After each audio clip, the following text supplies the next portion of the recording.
số 3. Số 2 bắt đầu thi. Số 3 bạn đã thi đạt. Rất là đông người thi xe. Lò Thị Điếc 60 chuẩn bị lên xe số 1. Đông người.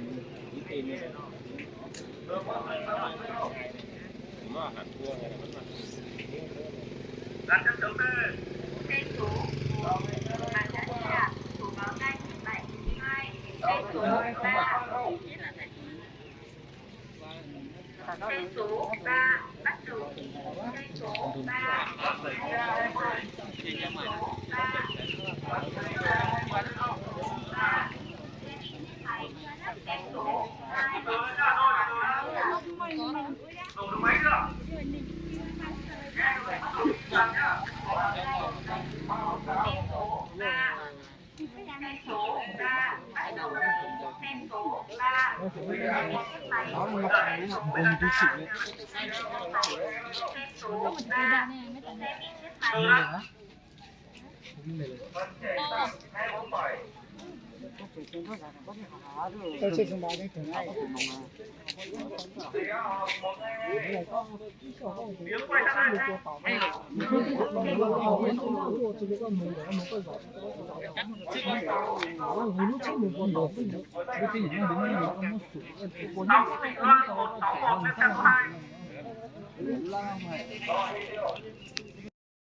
Xe số 1 bạn đã thi đạt.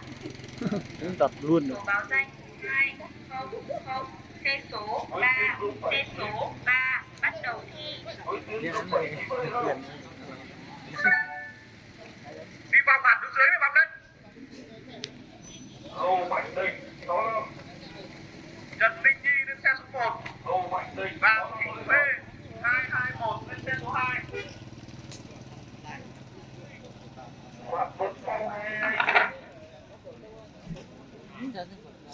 Xe số 2 chúc mừng bạn đã thi đạt. Số báo danh 203. Xe số 1. Quay mặt sang đây nào, đi quay sang đây. Xe số 1 bắt đầu thi.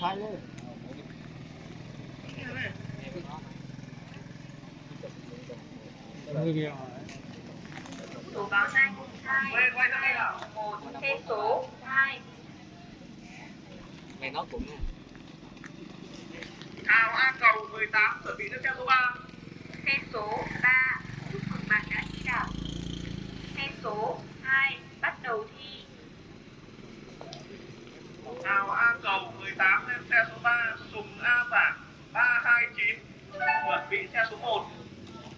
Lương Văn Phi 223 chuẩn bị xe số 2.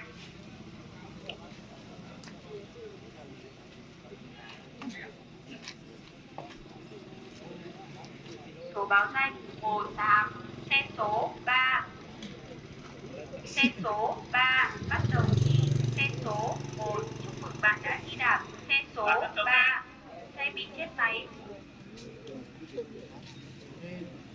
Đặt chân chống lên, không nổ máy lên thì ai người ta nổ cho.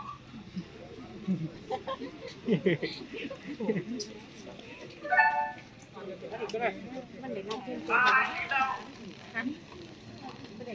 Dùng A Vả đi đâu? Xe số 2 chúc mừng bạn đã thi đạt. Đâu? Đường Văn Quy 223 lên xe số 1. Cẩn AI 136 chuẩn bị lên xe số 2. Đi quay sang đây. Số báo danh 223. Xe số 1. Xe số 1 bắt đầu thi.